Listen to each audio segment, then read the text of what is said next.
ಅರೆ ಕಡಿಮೆ ಹಾಕು ಆದ್ರೆ ಅಸಲಿ ಹಾಕು. MDH ಕಾಶ್ಮೀರಿ ಕೆಂಪು ಮೆಣಸಿನ ಪೌಡರ್.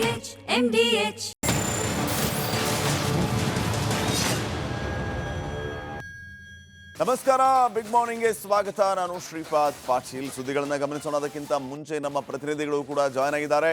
18ನೇ ಪಾಯಿಂಟ್ ಅಲ್ಲಿ ಇವತ್ತು ಧರ್ಮಸ್ಥಳದಲ್ಲಿ ಶೋಧ ಕಾರ್ಯ ನಡೆಯುತ್ತಾ, ಎಲ್ಲಿಗೆ ಬಂತು ಈ ಶೋಧ ಕಾರ್ಯ, ಏನ್ ನಡೀತಾ ಇದೆ, ಈ ಎಲ್ಲ ವಿಚಾರಗಳಿಗೆ ಸಂಬಂಧಪಟ್ಟಂತೆ ಮಾಹಿತಿಯನ್ನು ಕೊಡೋದಕ್ಕೆ ನಮ್ಮ ಪ್ರತಿನಿಧಿ ದಿನೇಶ್ ಮಂಗಳೂರು ಧರ್ಮಸ್ಥಳದಿಂದ ನೇರ ಸಂಪರ್ಕದಲ್ಲಿದ್ದಾರೆ.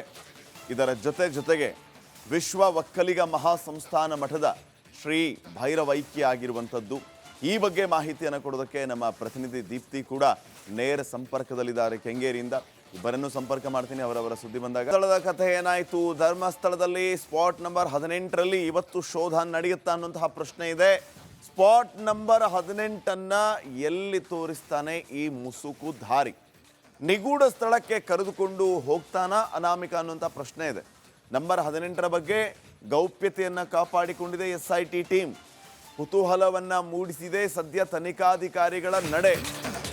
ಈಗ ಮುಂದಿನ ಸ್ಪಾಟನ್ನು ಎಲ್ಲಿ ತೋರಿಸ್ತಾನೆ ಏನು ಅನ್ನೋದ್ರ ಬಗ್ಗೆ ಇನ್ನೂ ಕೂಡ ನಿಗೂಢತೆಯನ್ನು ಕಾಯ್ದುಕೊಂಡಿದೆ ವಿಶೇಷ ತನಿಖಾ ತಂಡ.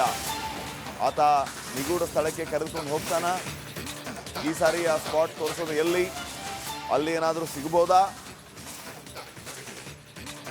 ತನಿಖಾಧಿಕಾರಿಗಳ ನಡೆ ಈ ಎಲ್ಲ ಕಾರಣಗಳಿಂದ ಸದ್ಯ ಕುತೂಹಲಕ್ಕೆ ಕಾರಣ ಆಗ್ತಾ ಇದೆ.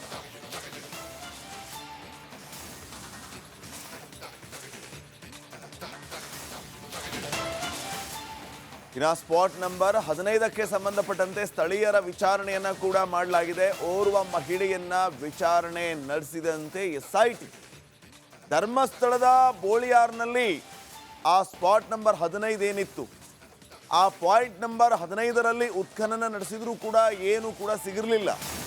ಅಕ್ಕಪಕ್ಕದಲ್ಲಿ ಶೋಧ ನಡೆಸಿದ್ರು ಕೂಡ ಅಸ್ಥಿಪಂಜರ ಸಿಗಲಿಲ್ಲ. 2010ರಲ್ಲಿ ಬಾಲಕಿಯ ಶವ ಹೂತಿದ್ದಾಗಿ ಇದೇ ದೂರುದಾರ ಹೇಳಿದ್ದ. ಗುರುಡೆ ಸಿಗದೇ ಇದ್ದಾಗ ಸ್ಥಳೀಯರನ್ನ ಕೇಳಿ ಅಂತ ಅನಾಮಿಕ ವಾದ ಮಾಡಿದ್ದ. ಮುಸುಕುಧಾರಿಯ ಮನವಿಯಂತೆ ಓರ್ವ ಮಹಿಳೆಯ ವಿಚಾರಣೆ ನಡೆದಿದೆ. ಈ ಸಂದರ್ಭದಲ್ಲಿ SITಗೆ ಮಹತ್ವದ ಸುಳಿವು ಸಿಕ್ಕಿದೆಯಂತೆ. ಆ ಕಲ್ಲೇರಿ ಪೆಟ್ರೋಲ್ ಬಂಕ್ ಹತ್ರ ಈತ ಒಂದು ಸ್ಪಾಟ್ ತೋರಿಸಿದ್ದ. ಆ ಬೋಳಿಯಾರ್ ಸ್ಪಾಟ್ ಅದು. ಅಲ್ಲಿ ಹೋದಾಗ ಆತ ತೋರಿಸಿದಂತಹ ಜಾಗವನ್ನು ಅಗೆದಾಗ ಅಲ್ಲಿ ಏನು ಸಿಕ್ಕಿರಲಿಲ್ಲ. ಆಗ ಈ ನಿಗೂಢ ವ್ಯಕ್ತಿ ಮುಸುಕುಧಾರಿಯ ವಾದ ಏನಾಗಿತ್ತು ಅಂತಂದರೆ, ನಾನು ಸುಳ್ಳು ಹೇಳಲ್ಲ, ಬೇಕಿದ್ರೆ ಇಲ್ಲಿನ ಸ್ಥಳೀಯರನ್ನು ಒಂದು ಸರಿ ಕೇಳಿ ನೋಡಿ ಅಂತ ಹೇಳಿದ್ನಂತೆ. ಸೊ ಆ ಪ್ರಕಾರವಾಗಿ ಈಗ ಒಬ್ಬ ಮಹಿಳೆಯನ್ನು ವಿಚಾರಣೆಗೆ ಒಳಪಡಿಸಲಾಗಿದೆ, ಕೇಳಿದೆ ಅನ್ನುವಂಥ ವಿಚಾರ ಕೂಡ ಗೊತ್ತಾಗ್ತಾ ಇದೆ. ಈ ಸಂದರ್ಭದಲ್ಲಿ ಮಹತ್ವದ ಸುಳಿವು ಸಿಕ್ಕಿದೆ SIT ಅವರಿಗೆ ಅಂತಾನು ಹೇಳಲಾಗ್ತಾ ಇದೆ.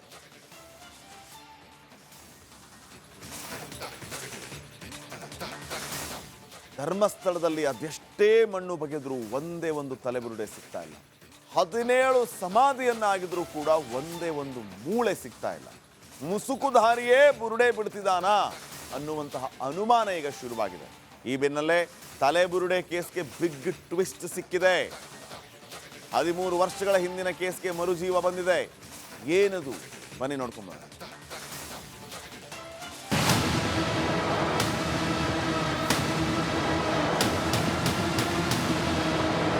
ಇವನು ಸಾಮಾನ್ಯ ಮುಸುಕುದಾರಿಯಲ್ಲ, ಇಡೀ ದೇಶವನ್ನೇ ಬೆಚ್ಚಿ ಬೀಳಿಸಿರುವ ನಿಗೂಢ ವ್ಯಕ್ತಿ. ಈ ಮಾಸ್ಕ್ ಮ್ಯಾನ್ ಧರ್ಮಸ್ಥಳಕ್ಕೆ ಕಾಲಿಟ್ಟಿದೆ ತಡ. ಹಳೆಯ ಕೇಸ್ಗಳಿಗೆಲ್ಲ ಮರುಜೀವ ಸಿಕ್ತಿದೆ. ಅನನ್ಯ ಭಟ್ ಪದ್ಮಲತಾ ಬಳಿಕ ಇದೀಗ ಮತ್ತೊಂದು ನಾಪತ್ತೆ ಪ್ರಕರಣ ಮರುಜನ್ಮ ತಾಳಿದೆ. ಧರ್ಮಸ್ಥಳ ತಲೆಬುರುಡೆ ಕೇಸ್ ಮತ್ತೊಂದು ಟ್ವೇಸ್ಟ್. 13 ವರ್ಷಗಳ ಹಿಂದಿನ ನಾಪತ್ತೆ ಕೇಸ್ಗೆ ಮರುಜೀವ. ಮುಸುಕುದಾರಿ ಬಂದು ತಾನು 100 ಶವಗಳನ್ನ ಹೂತಿರುವುದಾಗಿ ಹೇಳಿದ್ದೆ ತಡ. ಹಳೆ ಮಿಸ್ಸಿಂಗ್ ಕೇಸ್ಗಳು, ಕೊಲೆ ಕೇಸ್ಗಳು, ರೇಪ್ ಕೇಸ್ಗಳಿಗೆ ಮತ್ತೆ ಮರುಜೀವ ಸಿಕ್ತಿದೆ. ಮೊನ್ನೆಯಷ್ಟೇ ಅನನ್ಯ ಭಟ್ ತಾಯಿ ಸುಜಾತ ಭಟ್ SIT ಮುಂದೆ ಬಂದು ನನ್ನ ಮಗಳು ಅಸ್ಥಿಪಂಜರ ಹುಡುಕಿ ಕೊಡಿ ಹೀಗಂತ ದೂರು ಕೂಡ ನೀಡಿದ್ಲು. ಬಳಿಕ ಪದ್ಮಲತಾ ಸಹೋದರಿಯೂ ಕೂಡ ತನ್ನ ತಂಗಿಯ ಹತ್ಯೆ ಕೇಸ್ನ ಮರುತನಿಖೆ ಮಾಡಿ ಅಂತ ಕಂಪ್ಲೇಂಟ್ ಕೂಡ ಮಾಡಿದ್ಲು. ಇದೀಗ 13 ವರ್ಷಗಳ ಹಿಂದಿನ ಯುವತಿ ನಾಪತ್ತೆ ಕೇಸಿಗೆ ಮರುಜೀವ ಬಂದಿದೆ. 2012ರಲ್ಲಿ ಬೆಳ್ತಂಗಡಿ ತಾಲೂಕಿನ ಕುಂಜಾಲಕಟ್ಟೆ ಬಾಲಕಿ ಹೇಮಲತಾ ನಾಪತ್ತೆಯಾಗಿದ್ದಳಂತೆ. ಧರ್ಮಸ್ಥಳಕ್ಕೆ ಹೋದವಳು ಮರಳಿ ಬರಲೇ ಇಲ್ವಂತೆ. ಆಗ ಪೊಲೀಸರಿಗೆ ದೂರು ನೀಡಿದ್ರು ಯಾವುದೇ ಕ್ರಮವನ್ನ ಕೈಗೊಂಡಿಲ್ವಂತೆ. ಹೀಗಾಗಿ ನನ್ನ ತಂಗಿಯನ್ನ ಹುಡುಕಿ ಕೊಡಿ ಅಂತ ಹೇಮಲತಾ ಸಹೋದರ ನಿತಿನ್ ದೇವಾಡಿಗ SITಗೆ ಇದೀಗ ದೂರು ನೀಡಿದ್ದಾನೆ. ಹೇಮಾವತಿ ಅನ್ನೋಳು 2012ರಲ್ಲಿ ಕಾಣೆಯಾಗಿದ್ದಾಳೆ. ಅದರ ಬಗ್ಗೆ ನಾನು ಈಗ ದೂರು ಕೊಡಲಿಕ್ಕೆ ಬಂದೆ. ಧರ್ಮಸ್ಥಳಕ್ಕೆ ಹೋಗ್ತೇನೆ ಅಂತೇಳಿ ಹೋದವರು ಇಬ್ಬರು ಹೋಗಿದ್ದಾರೆ, ಒಬ್ಬರು ಬಂದಿದ್ದಾರೆ, ಒಬ್ಬರು ಬರಲಿಲ್ಲ. ನನ್ನ ತಂಗಿ ಮತ್ತು ಇನ್ನೊಬ್ಬರು ಕಂಪ್ಲೇಂಟ್ ಕೊಟ್ಟಿದ್ದೇನೆ. ಕುಂಜಲ್ಕಟ್ಟೆ ಸ್ಟೇಷನಲ್ಲಿ ಕಂಪ್ಲೇಂಟ್ ಕೊಟ್ಟಿದ್ದೆ. ಕಂಪ್ಲೇಂಟ್ ಅದೇ ಅವ್ರು ಬಂದರೆ ನಿಮಗೇನು ತಿಳಿಸ್ತೇನೆ ಅಂತ ಹೇಳಿದರು. ಅವರು ಇಷ್ಟವರೆಗೂ ನಮಗೆ ತಿಳಿಸಲಿಲ್ಲ. 2 ಸಲ ಹೋಗಿ ಕೇಳಿದ್ದೇವೆ, ನಾವು ಫೋನ್ ಮಾಡ್ತೇವೆ ನೀವು ಬರಬೇಡಿ ಅಂತ ಹೇಳಿದ್ರು. ನಾವು ಆಮೇಲೆ ಹೋಗಲಿಲ್ಲ. ಇಲ್ಲಿ ಕಂಪ್ಲೇಂಟ್ ಕೊಟ್ಟಿದ್ದೇವೆ. ಇವ್ರ ಹತ್ರ ಮಾತಾಡಿದ ಮೇಲೆ ನಮಗೆ ಸ್ವಲ್ಪ ಧೈರ್ಯ ಬಂದಿದೆ. ಅನನ್ಯ ಭಟ್ ಪದ್ಮಲತಾ ಕೇಸ್ ಬಳಿಕ ಹೇಮಾವತಿ ಕೇಸ್ ಕೂಡ ಎಸ್ಐಟಿ ಟೇಬಲ್ ಸೇರಿದೆ. ಹೇಮಾವತಿ ನಾಪತ್ತೆ ರಹಸ್ಯವನ್ನ ಎಸ್ಐಟಿ ಅಧಿಕಾರಿಗಳು ಭೇದಿಸ್ತಾರ ಅನ್ನೋದೇ ಸದ್ಯದ ಕುತೂಹಲ. Bureau report, republic Kannada. ಇನ್ನಷ್ಟು ಅಪ್ಡೇಟ್ಸ್ ಕೊಡೋದಕ್ಕೆ ಧರ್ಮಸ್ಥಳದಿಂದ ನೇರ ಸಂಪರ್ಕದಲ್ಲಿ ನಮ್ಮ ಪ್ರತಿನಿಧಿ ದಿನೇಶ್ ಈಗ ನೇರ ಸಂಪರ್ಕದಲ್ಲಿ. ದಿನೇಶ್, ಇವತ್ತೇನೇನು ನಡೀಬಹುದು ಅಲ್ಲಿ, ಏನೆಲ್ಲ ನಿರೀಕ್ಷೆಯನ್ನು ನಾವು ಮಾಡಬಹುದು?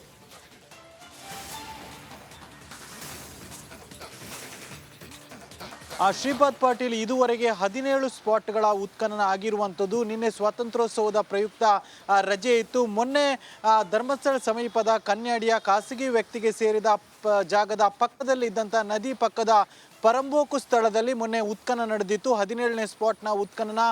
17 ಸ್ಪಾಟ್ನಲ್ಲೂ ಕೂಡ ಯಾವುದೇ ರೀತಿಯಾದಂಥ ಕಳೆಬರ ಒಂದೇ ಸ್ಪಾಟ್ನಲ್ಲಿ ಉತ್ಖನನ ನಡೆಸಿರುವಂಥದ್ದು. ಅದರಲ್ಲೂ ಕೂಡ ಯಾವುದೇ ದೇವಸ್ಥಾನದ ಪಕ್ಕದಲ್ಲಿ ಇದ್ದಂತ ಕಾವೇರಿ ಮತ್ತು ಗೋದಾವರಿ ಲಾಡ್ಜ್ನ ಮಧ್ಯಭಾಗಕ್ಕೆ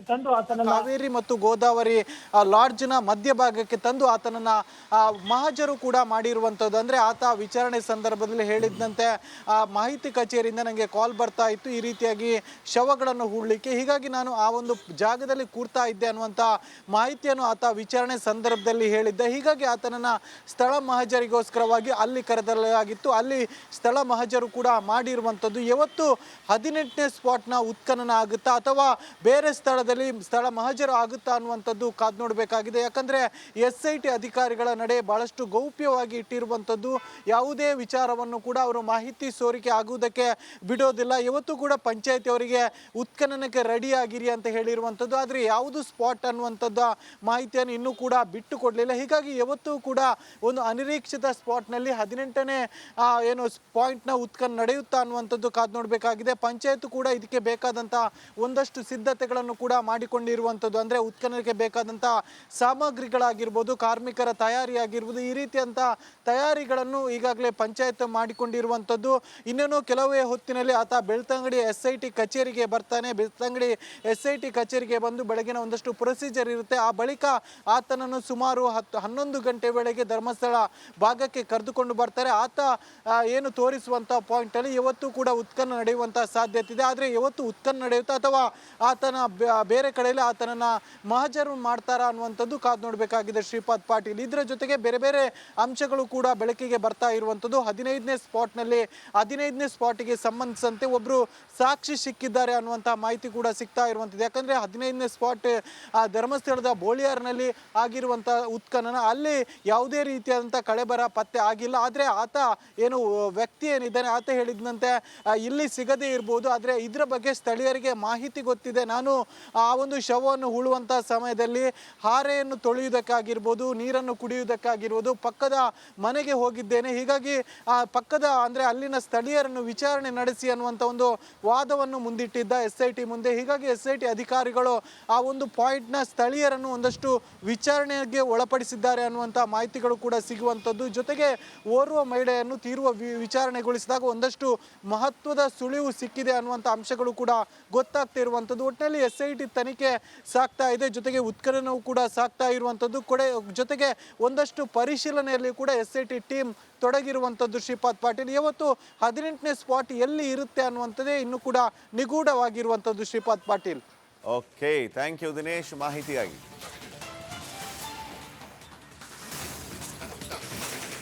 ಇನ್ನು ಧರ್ಮಸ್ಥಳದ ವಿರುದ್ಧ ಅಪಪ್ರಚಾರವನ್ನು ಖಂಡಿಸಿ ಅಭಿಯಾನ ನಡೆದಿದೆ. ಶಾಸಕ SR ವಿಶ್ವನಾಥ್ ಅವರ ನೇತೃತ್ವದಲ್ಲಿ ಧರ್ಮಸ್ಥಳ ಚಲೋ ನಡೆದಿದೆ. ಈಗ ಬಿಜೆಪಿ ನಾಯಕರಿಂದ ಧರ್ಮಸ್ಥಳದೊಂದಿಗೆ ನಾವು ಅನ್ನುವಂತಹ ಅಭಿಯಾನ, ವಿ ಸ್ಟ್ಯಾಂಡ್ ವಿತ್ ಧರ್ಮಸ್ಥಳ ಅನ್ನುವಂತಹ ಶೀರ್ಷಿಕೆಯ ಅಡಿಯಲ್ಲಿ ಈಗ ಕ್ಯಾಂಪೇನ್ SR ವಿಶ್ವನಾಥ್ ಅವರ ನೇತೃತ್ವದಲ್ಲಿ ಸಾವಿರಾರು ಕಾರುಗಳಲ್ಲಿ ನಾಯಕರು ಧರ್ಮಸ್ಥಳದತ್ತ ತೆರಳುತ್ತಿದ್ದಾರೆ.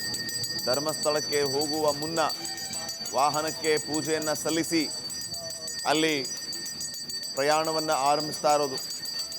ಧರ್ಮಸ್ಥಳ ಚಲೋ ಮಧ್ಯಾಹ್ನದಷ್ಟೊತ್ತಿಗೆ ಮಂಜುನಾಥನ ದರ್ಶನವನ್ನು ಮಾಡಲಿಕ್ಕಿದೆ ಈ ತಂಡ. 1000ಕ್ಕೂ ಹೆಚ್ಚು ವಾಹನಗಳಲ್ಲಿ ಧರ್ಮಸ್ಥಳಕ್ಕೆ ಯಾತ್ರೆ ಹೋಗ್ತಾ ಇದ್ದಾರೆ. ನೋಡಿ, 1000ಕ್ಕೂ ಹೆಚ್ಚು ವಾಹನಗಳು.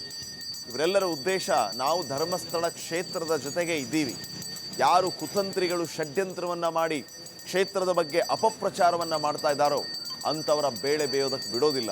ನಮಗೆ ಗೊತ್ತಿದೆ ಅವರು ಕುತಂತ್ರ ಮಾಡ್ತಾ ಇದ್ದಾರೆ, ಷಡ್ಯಂತ್ರ ಮಾಡ್ತಾ ಇದ್ದಾರೆ, ಪರಮ ಪವಿತ್ರ ಕ್ಷೇತ್ರದ ಬಗ್ಗೆ ಅಪಪ್ರಚಾರವನ್ನು ಮಾಡ್ತಾ ಇದ್ದಾರೆ. ಇದರ ಹಿಂದೆ ಎಡಪಂಥೀಯರ ಕಮ್ಯುನಿಸ್ಟರ ಕೈವಾಡ ಇದೆ. ಅವರಿಂದ ಈ ರೀತಿಯ ಕೆಲಸಗಳಾಗ್ತಾ ಇವೆ. ಇಂಥವರ ಈ ರೀತಿಯ ಕಾರ್ಯಕ್ಕೆ ನಾವು ಯಾವುದೇ ಕಾರಣಕ್ಕೂ ಸಹಿಸಿಕೊಳ್ಳುವ ಪ್ರಶ್ನೆನೇ ಬರೋದಿಲ್ಲ. ಇವರ ಕುತಂತ್ರ, ಇವರ ಷಡ್ಯಂತ್ರ, ಇವರ ಉದ್ದೇಶ ಈಗ ಸ್ಪಷ್ಟವಾಗಿದೆ. ಹೀಗಾಗಿ ಇವರ ಈ ರೀತಿಯ ಒಂದು ಕೆಲಸ, ಈ ರೀತಿಯ ಒಂದು ಕೃತ್ಯ ಎಲ್ಲವೂ ಕೂಡ ಕೈಗೂಡುವುದಕ್ಕೆ ನಾವು ಬಿಡೋದಿಲ್ಲ. ಕ್ಷೇತ್ರದ ಜೊತೆಗೆ ನಾವಿದ್ದೇವೆ. ಕ್ಷೇತ್ರದ ಬಗ್ಗೆ ಯಾರೇ ಅಪಪ್ರಚಾರ ಮಾಡಿರೋ ಅಂಥವರಿಗೆ ತಕ್ಕ ಶಿಕ್ಷೆ ಆಗಬೇಕು. ಧರ್ಮಸ್ಥಳ ಕ್ಷೇತ್ರದ ಜೊತೆಗೆ ನಾವಿದ್ದೀವಿ ಅನ್ನುವಂತಹ ಒಂದು ಅಭಿಯಾನವನ್ನು ಇಟ್ಕೊಂಡು ಈಗ BJPಯ ಎಲ್ಲ ನಾಯಕರುಗಳು ಧರ್ಮಸ್ಥಳದತ್ತ ಪ್ರಯಾಣವನ್ನು ಬೆಳೆಸಿದ್ದಾರೆ. 1000ಕ್ಕೂ ಹೆಚ್ಚು ವಾಹನಗಳು, ಶಾಸಕ SR ವಿಶ್ವನಾಥ್ ನೇತೃತ್ವದಲ್ಲಿ 400ಕ್ಕೂ ಹೆಚ್ಚು ವಾಹನಗಳು ಧರ್ಮಸ್ಥಳಕ್ಕೆ ಪ್ರಯಾಣವನ್ನು ಬೆಳೆಸಿವೆ. ಶಾಸಕ SR ವಿಶ್ವನಾಥ್ ಪೂಜೆ ಮಾಡುವ ಮೂಲಕ ಈ ಒಂದು ಅಭಿಯಾನಕ್ಕೆ ಚಾಲನೆಯನ್ನು ನೀಡಿದ್ದಾರೆ. ದೃಶ್ಯಗಳಲ್ಲಿ ತಾವು ಗಮನಿಸ್ತಾ ಇದ್ದೀರಿ. ಎಲ್ಲ ಕಡೆಯಿಂದ BJP ನಾಯಕರು ಈಗ ಧರ್ಮಸ್ಥಳ ಚಲೋ ಹಮ್ಮಿಕೊಂಡಿದ್ದಾರೆ. ಎಲ್ಲರೂ ಅಲ್ಲಿ ಒಂದು ಕಡೆ ಸೇರ್ತಾರೆ. ಇವತ್ತು ಮಧ್ಯಾಹ್ನದಷ್ಟೊತ್ತಿಗೆ ದರ್ಶನವನ್ನು ಮಾಡಿಕೊಡ್ತಾರೆ.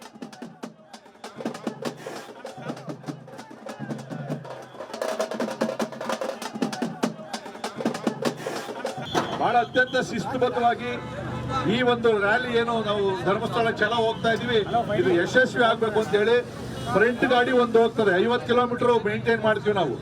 ಅದಾದ್ಮೇಲೆ ರಥ, ಅದಾದ್ಮೇಲೆ ನಮ್ಮ ವೆಹಿಕಲ್ ಇರ್ತವೆ. ಏನಿಲ್ಲ, ಏನು ನಾವು ರ್ಯಾಲಿ ಹೋಗ್ತಾ ಇರೋದು ರೇಸ್ಗೋಸ್ಕರ ಅಲ್ಲ. ಮಧ್ಯದಲ್ಲಿ ಎಲ್ಲೂ ಕೂಡ ಒಂದು ಚೂರು ವ್ಯತ್ಯಾಸ ಆಗಬಾರ್ದು. ಆದ್ರೂ ಕೂಡ ನಾವು ನೋಡ ವೆಹಿಕಲ್ ಮುಂದೆ ಹೋಗ್ತಾನೆ, ಅವನ್ನೆಲ್ಲ ಸೈಡ್ಗೆ ಹಾಕ್ಸಿರಿ. ಅವ್ರು ಯಾರು ಕೂಡ ಮುಂದೆ ಹೋಗ್ಬಾರ್ದು. ಒಂದು ವೆಹಿಕಲ್ ಮುಂದೆ ಹೋದ್ರೆ ವಾಪಸ್ ಕಳಿಸ್ತೀನಿ ನಾನು. ನೋಡಿ, ಅವ್ರು ರೋಡ್ ಜಾಮ್ ಮಾಡಬೇಡ್ರಿ. ನಾವಲ್ಲಿ ಹೇಳ್ತಾ ಇದ್ದೀವಿ, ನನ್ನ ಎದುರುಗಡೆನೆ ಬರ್ತಾರೆ ಇವರೆಲ್ಲ ಕೂಡ. ನಮ್ಮ ಮುಖಂಡರು ಮಧ್ಯದಲ್ಲಿ ಸ್ವಲ್ಪ ದಯವಿಟ್ಟು ಅದೆಲ್ಲ ಮಾಡ್ರಿ. ಇಲ್ಲಿ ಎಲ್ಲ ವೆಹಿಕಲ್ ಒಂದರಿಂದ ಒಂದು ಹೋಗೋವರೆಗೂ ನಿಧಾನವಾಗಿ ಬರಲಿ. ಆಂಬುಲೆನ್ಸ್ ವ್ಯವಸ್ಥೆಗಳು ಕೂಡ ಮಾಡಿದ್ದೀವಿ. 2 ಆಂಬುಲೆನ್ಸ್ಗಳಿದೆ. ಯಾರಿಗಾದ್ರೂ ಗಾಡಿಗೆ ಪಂಚರು, ಏನಾರ ಮೆಕ್ಯಾನಿಕ್ ಪ್ರಾಬ್ಲಮ್ ಆಯಿತು ಅಂತಂದ್ರೆ ಅದು ಕೂಡ ಲಾಸ್ಟಲ್ಲಿ ವೆಹಿಕಲ್ ಇದೆ, ಅದು ಕೂಡ ಅವರು ಕೂಡ ನೋಡ್ಕೊಂತಾರೆ. ನಾವು ಇಲ್ಲಿಂದ ಈಗ ಬೆಳ್ಳೂರು ಕ್ರಾಸ್ ಹತ್ರ ತಿಂಡಿ ವ್ಯವಸ್ಥೆ ಮಾಡಿದ್ದೀವಿ. ಎಲ್ಲ ಕಾರ್ಯಕರ್ತರು ತಿಂಡಿಗೆ ಬರಬೇಕು. ಎಲ್ಲ ವೆಹಿಕಲ್ ಎಡಗಡೆನೆ ನಿಲ್ಲಿಸಬೇಕು. ರೋಡ್ ಕ್ರಾಸ್ ಮಾಡ್ಬೇಕು ನಿಲ್ಸ್ಕೊಂಡು. ತಿರ್ಗಾ ವೆಹಿಕಲ್ ಒಳಗಡೆ ತಿನ್ನಿಸ್ಬೇಡ್ರಿ. ಅಲ್ಲಿ ಶೌಚಾಲಯದ ವ್ಯವಸ್ಥೆ ಇರ್ತದೆ. ಎಲ್ಲ ಕಟ್ಕೊಂಡು 1 ಗಂಟೆ ಅಲ್ಲಿ ನಿಲ್ಸಿರ್ತೀವಿ ನಾವು. ಮತ್ತೆ ನಾವು 10 ಕಾಲಿಗೆ ಬೆಳ್ಳೂರಿಂದ ಹೊರಡ್ತೀವಿ. ಮಧ್ಯದಲ್ಲಿ ಒಂದ್ಸರಿ ಸಾಧ್ಯ ಆದರೆ ಸಣ್ಣ ಪುಟ್ಟ ಕೆಲಸ ಏನಾಯ್ತು ಅಂದರೆ ಮಧ್ಯದಲ್ಲಿ ನಿಲ್ಸ್ತೀವಿ. ಯಾರು ಕೂಡ ಲೈನಲ್ಲೇ ಇರಬೇಕು, ಓವರ್ಟೇಕ್ ಮಾಡಬಾರ್ದು. ಅದಾದಮೇಲೆ 2:30 ಒಳಗಡೆ ನಾವು ಧರ್ಮಸ್ಥಳ ರೀಚ್ ಆಗ್ತೀವಿ. ರೀಚ್ ಆದಮೇಲೆ ಅಲ್ಲಿ ನಿಮಗೆ ರೂಮ್ಗಳು ಅಲಾಟ್ ಮಾಡ್ತೀವಿ. ಅಲ್ಲಿ ರೂಮ್ಗಳನ್ನು ತೊಗೊಂಡು ಒಂದೊಂದು ರೂಮಲ್ಲಿ 3-4 ಜನ ಇರಬೇಕಾಗ್ತದೆ, ಅಡ್ಜಸ್ಟ್ ಮಾಡ್ಕೊಬೇಕು. ಡಾರ್ಮಿಟ್ರಿಗಳು ಕೂಡ ಮಾಡಿದ್ವಿ, 10 ಜನ ಮಲ್ಕೊಳ್ಳೋಂಥದ್ದು. ಅಲ್ಲಿ ಹೋಗೋದು ನಾವು ಆರಾಮಾಗಿರೋದಕ್ಕಲ್ಲ. ಸೊ ಅದಾದಮೇಲೆ ನಾವಲ್ಲಿ ಬಹಳ ಅತ್ಯಂತ ಶಿಸ್ತುಬದ್ಧವಾಗಿ ಈ ಒಂದು ರ್ಯಾಲಿ ಏನು ನಾವು ಧರ್ಮಸ್ಥಳ ಚಲೋ ಹೋಗ್ತಾ ಇದೀವಿ, ಇದು ಯಶಸ್ವಿ ಆಗ್ಬೇಕು ಅಂತ ಹೇಳಿ ಫ್ರಂಟ್ ಗಾಡಿ ಒಂದು ಹೋಗ್ತದೆ, 50 ಕಿಲೋಮೀಟರ್ ಮೇಂಟೈನ್ ಮಾಡಿ. ಧರ್ಮಸ್ಥಳದಲ್ಲಿ ತಲೆಬುರುಡೆ ಕೇಸ್ ದಿನಕ್ಕೊಂದು ತಿರುವನ್ನ ಪಡಿತಾ ಇದೆ. DCM ಅಂತೂ ಮುಸುಕುಧಾರಿಯ ವಿರುದ್ಧ ಪರೋಕ್ಷವಾಗಿ ಕಿಡಿಕಾರಿದ್ದಾರೆ. ಸೋಮವಾರ ಅಸಲಿ ಸತ್ಯ ಹೊರ ಬೀಳುತ್ತಾ ಅನ್ನುವಂತಹ ಕುತೂಹಲ ಈಗ ಹೆಚ್ಚಾಗಿದೆ.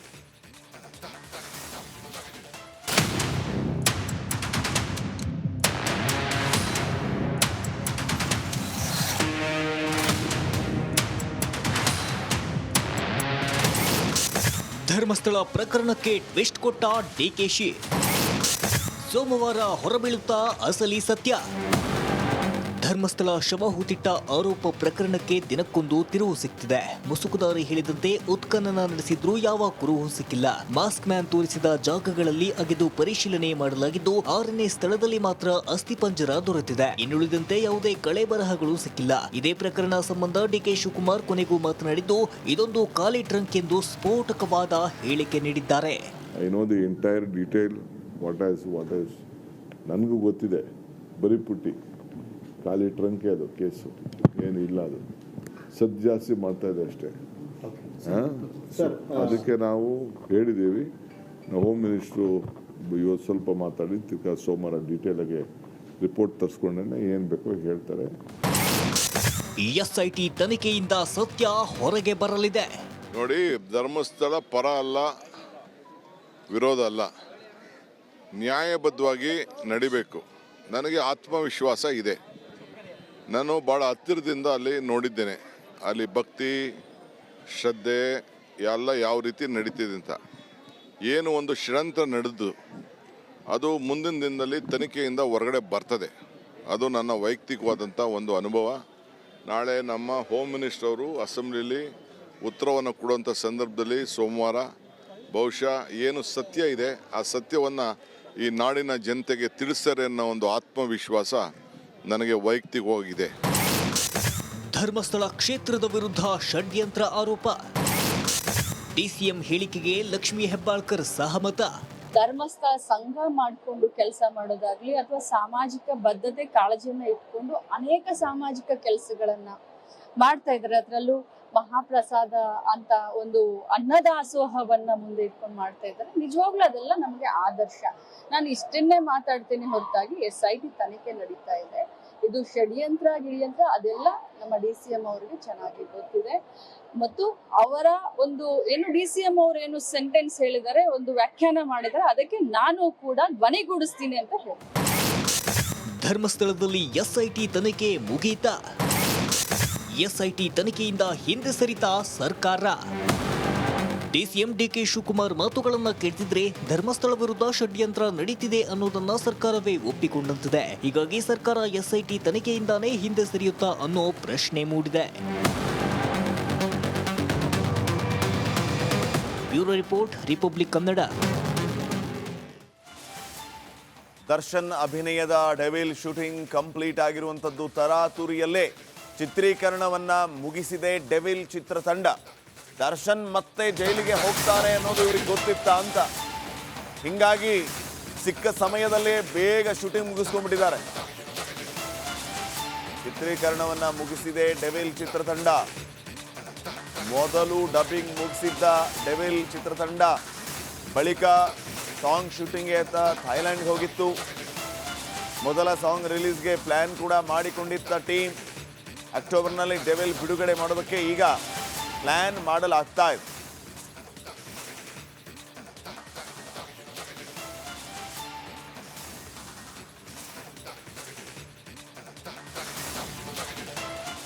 ಸಹವಾಸ ದೋಷದಿಂದ ಕೆಟ್ರ ನಟ ದರ್ಶನ್.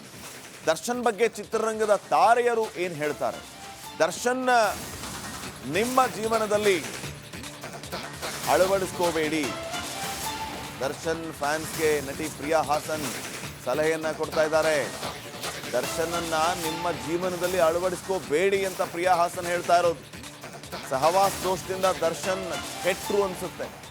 ದರ್ಶನ್ ಫ್ಯಾನ್ಸ್ಗಳಿಂದ ಇಷ್ಟೆಲ್ಲ ರಾದ್ಧಾಂತ ಆಗ್ತಾ ಇದೆ, ಇಷ್ಟೆಲ್ಲ ಸಮಸ್ಯೆ ಆಗ್ತಾ ಇರೋದು ದರ್ಶನ್ ಫ್ಯಾನ್ಸ್ ಇಂದಾನೆ ಅಂತ ಪ್ರಿಯಾ ಹಾಸನ್ ಹೇಳಿದ್ದಾರೆ. ದರ್ಶನ್ ಫ್ಯಾನ್ಸ್ಗಳಿಂದನೇ ಇಷ್ಟೆಲ್ಲ ರಾದ್ಧಾಂತ ಆಗ್ತಾ ಇದೆ. ಅಭಿಮಾನಿಗಳು ದರ್ಶನ್ನ ಪ್ರೀತಿಸಿ ಆರಾಧಿಸಿ, ಆದರೆ ನಿಮ್ಮ ಜೀವನದಲ್ಲಿ ಅವ್ರನ್ನ ಅಳವಡಿಸ್ಕೋಬೇಡಿ. ನಟಿ, ನಿರ್ಮಾಪಕಿ, ನಿರ್ದೇಶಕಿ ಪ್ರಿಯಾ ಹಾಸನ್ ಈ ಹೇಳಿಕೆಯನ್ನ ಕೊಟ್ಟಿರೋದು. ಕನ್ನಡ ಚಿತ್ರರಂಗದಲ್ಲಿ ಏನೇನೋ ಆಗ್ತಾ ಹೋಗ್ತಾ ಇದೆ, ನಿಮಗೂ ಗೊತ್ತಿದೆ. ಸೊ ಏನು ಮೇಡಮ್, ಇದು ದರ್ಶನ್ ವಿಚಾರ ಪದೇ ಪದೇ ಮುನ್ನೆಲೆಗೆ ಬರ್ತಕ್ಕಂಥದ್ದು. ಎಲ್ಲ ಒಂದು ಕಡೆ ಚಿತ್ರರಂಗದಲ್ಲಿ ದರ್ಶನ್ ಕಂಡ್ರೆ ಆಗ್ತಾ ಇಲ್ವಾ, ಅಥವಾ ಬೇಕು ಅಂತಲೇ ದರ್ಶನ್ ಅವರೇ ತಗಲಾಕೋತಿದ್ದಾರೆ ಎಲ್ಲ ಇದರಲ್ಲೂ? ಇಷ್ಟು ಒಂದು ಒಳ್ಳೆ ಸ್ಥಾನಮಾನ ಕೊಟ್ಟಾಗ ಭಗವಂತ, ಪ್ರೇಕ್ಷಕರು ಅವ್ರಿಗೆ ಇಷ್ಟು ಪ್ರೀತಿ ಕೊಟ್ಟಾಗ ಅವರು ಯಾವುದೇ ರೀತಿಯಲ್ಲಿ ಏನಾದರೂ ಒಂದು ಡಿಸಿಷನ್ ತೊಗೋಬೇಕಾರೆ ಎಲ್ಲ ಆ್ಯಂಗಲಲ್ಲೂ ಯೋಚನೆ ಮಾಡಿ ಡಿಸಿಷನ್ಸ್ ತೊಗೋಬೇಕಿತ್ತು. ಯಾವುದೋ ಒಂದು ಸಿಲ್ಲಿ ವಿಷಯಕ್ಕೋಸ್ಕರ ಹೋಗಿ ಇವತ್ತು ಇಷ್ಟು ದೊಡ್ಡ ರಾಧಾಂತ ಆಗೋ ಅಷ್ಟು ಮಟ್ಟಿಗೆ ಮಾಡ್ಕೋಬಾರ್ದಿತ್ತು ಅನ್ನೋದು ನನ್ನ ಅನಿಸಿಕೆ. ಕೆಲವೊಂದು ಸಹವಾಸ ದೋಷ ಅಂತಾರಲ್ಲ, ಹಾಗೆ ಕೆಲವೊಂದು ಸಮಯ ಸಂದರ್ಭ ಕೆಲವೊಬ್ಬರು ಆ ಟೈಮ್ನಲ್ಲಿ ಏನು ಹೇಳಿರ್ತಾರೋ ಅದು ಒಂದು ಉತ್ತೇಜನ ಕೊಟ್ಟು ಈ ರೀತಿಯಾದಂಥ ಕೆಲಸಗಳನ್ನ ಮಾಡ್ಕೊಂಬಿಟ್ರೆ ಅವರು ಜೀವನದಲ್ಲಿ ಅನಿಸುತ್ತೆ. ತಪ್ಪು ನಡೆದೋಗಿದೆ. ತಪ್ಪು ನಡೆದ ಮೇಲೆ ಅದಕ್ಕೊಂದು ಶಿಕ್ಷೆ ಅಂತ ಇದ್ದೇ ಇರುತ್ತೆ. ಕಾನೂನು ಮುಂದೆ ಇದು ಆಲ್ರೆಡಿ ಕೋರ್ಟಲ್ಲಿ ಡಿಸೈಡ್ ಆಗಿ ಕಾನೂನು ಒಂದು ಡಿಸಿಷನ್ ತಗೊಂಡಾಗ ಕಾನೂನು ಮುಂದೆ ಎಲ್ಲರೂ ತಲೆ ಬಾಗಲೇಬೇಕು, ಯಾರೂ ದೊಡ್ಡವರಲ್ಲ ಅಲ್ವಾ. ಸೊ ಕಾನೂನು ಏನು ಹೇಳುತ್ತೆ ಅದನ್ನು ನಾವು ಕೇಳಲೇಬೇಕಾಗತ್ತೆ. ಈಗ ನೀವು ಹೇಳ್ತಾ ಇದ್ದೀರಾ ದರ್ಶನ್ ಅವರು ಅಂದರೆ ಹೆಣ್ಮಕ್ಳನ್ನ ತುಂಬ ಗೌರವಿಸ್ತಾ ಇದ್ದಾರೆ ಅಂತ. ಆದರೆ ಅವರ ಹೆಸರಲ್ಲಿ ಅಭಿಮಾನಿಗಳ ಹೆಸರಲ್ಲಿ ಬೇರೆ ಹೆಣ್ಮಕ್ಳಿಗೆ ತೇಜೋವಧೆ ಮಾಡ್ತಾರೆ. ಇದೆಷ್ಟರ ಮಟ್ಟಿಗೆ ಸರಿಯನ್ನು? ಖಂಡಿತ ನೀವು ಹೇಳ್ತಾ ಇರೋದು ನಿಜ. ಈ ಒಂದು ಫ್ಯಾನ್ಸ್ ಗಲಾಟೆಯಿಂದನೇ ಕೆಲವೊಂದು ರಾದಂತಗಳು ಜಾಸ್ತಿ ಆಗ್ತಾ ಇದೆ. ಯಾಕೆ ಹೇಳ್ತಾ ಇದ್ದೀನಿ ಅಂದರೆ, ದರ್ಶನ್ ಅವರು ವೈಯಕ್ತಿಕವಾಗಿ ಅವ್ರ ಫ್ಯಾನ್ಸ್ ಎಷ್ಟು ಜನ ನೋಡಿರ್ತಾರೆ, ಎಷ್ಟು ಜನ ನೋಡಿರಲ್ವೋ. ತುಂಬ ಹತ್ತಿರ ಇರೋರಿಗೆ ಮಾತ್ರನೇ ದರ್ಶನ್ ಬಗ್ಗೆ ಗೊತ್ತಿರುತ್ತೆ. ದರ್ಶನ್ನ ಆನ್ ಸ್ಕ್ರೀನ್ ನೋಡಿ ಅವ್ರನ್ನ ಆ ರೀತಿಯಾಗಿ ಆರಾಧಿಸೋ ಅಂಥ ಒಂದು ಏನು ಫ್ಯಾನ್ ಕ್ಲಬ್ ಇದೆ, ಅವರ ಒಂದು ವೈಯಕ್ತಿಕವಾದ ಜೀವನ, ಅವರ ಒಂದು ವ್ಯಕ್ತಿತ್ವ ಅವ್ರಿಗೆ ಗೊತ್ತಿಲ್ಲದೆ ಇರ್ಬೋದು. ಆದರೆ ನಾನು ಕಂಡಂಗೆ ಅವರು ಒಂದು ಹೆಣ್ಮಕ್ಳಿಗೆ ಒಂದು ಗೌರವ ಕೊಡ್ತಾಯಿದ್ರು, ಅಷ್ಟು ಒಳ್ಳೆ ಒಂದು ರೀತಿಯಲ್ಲಿ ನಡ್ಕೋತಾ ಇದ್ರು. ಆದರೆ ಅವ್ರ ಫ್ಯಾನ್ಸ್ಗಳು ಅದನ್ನು ಅರ್ಥ ಮಾಡ್ಕೋಬೇಕು. ಯಾಕೆ ಬೇರೆ ಹೆಣ್ಮಕ್ಳಿಗೆ ಇಷ್ಟು ಕೆಟ್ಟದಾಗಿ ಮೆಸೇಜ್ ಮಾಡೋದು? ಈಗ ರಮ್ಯಾ ಅವ್ರು ಕೂಡ ಇತ್ತೀಚೆಗೆ ಅವರು ಸ್ಟೇಟ್ಮೆಂಟ್ ಕೊಟ್ಟು ಒಂದು ಒಳ್ಳೆಯ ಒಂದು ಸ್ಟೆಪ್ ತೊಗೊಂಡಿದ್ದಾರೆ. ನಿಜವಾಗ್ಲೂ ಅದು ಹೆಮ್ಮೆ ಪಡುವಂಥ ವಿಚಾರ. ರಮ್ಯಾ ಅವರಾಗಿರ್ಬೋದು, ಬೇರೆಯವರಾಗಿರ್ಬೋದು, ಮಹಿಳೆಯರ ಬಗ್ಗೆ ಯಾರೇ ಆಗಲಿ ಕೆಟ್ಟದಾಗಿ ಮೆಸೇಜ್ ಮಾಡಿದಾಗ ಅದಕ್ಕೆ ವಿರುದ್ಧವಾಗಿ ನಿಂತು ಅದಕ್ಕೆ ಹೋರಾಡಲೇಬೇಕಲ್ವಾ. ಆ ರೀತಿ ಕೆಟ್ಟದಾಗಿ ಮೆಸೇಜ್ ಮಾಡೋದು ತುಂಬ ತಪ್ಪು. ನಾನು ಏನು ಹೇಳ್ತೀನಂದರೆ, ಅವರನ್ನು ನೀವು ಆರಾಧಿಸಿ ಪ್ರೀತಿಸಿ ನಿಮ್ಮ ದರ್ಶನ ನೀವು ಕೊಂಡಾಡಿ, ಅದ್ಯಾವುದೂ ತಪ್ಪಲ್ಲ. ಸಿನಿಮಾ ಥರ ನೋಡಿ ಅದನ್ನು ಒಂದು ಮನರಂಜನೆಯಲ್ಲಿ ಮಾತ್ರ ತಗೊಳ್ಳಿ, ಬಿಟ್ಟರೆ ನಿಮ್ಮ ವೈಯಕ್ತಿಕ ಜೀವನದಲ್ಲಿ ಅದನ್ನು ಅಳವಡಿಸ್ಕೋಬೇಡಿ. ಕ್ಯಾಮ್ರಾ ಪರ್ಸನ್ ಕಾಂತರಾಜು ಜೊತೆ ಪ್ರವೀಣ್ ಕುಮಾರ್ ಸಲಗ್ನಳ್ಳಿ, ರಿಪಬ್ಲಿಕ್ ಕನ್ನಡ. ಇದರ ಕೆಂಪು ಬಣ್ಣ ಅದ್ಭುತ, ಖಾರ ಕಡಿಮೆ ಆದರೂ ರುಚಿಕರ. MDH ಕಾಶ್ಮೀರಿ.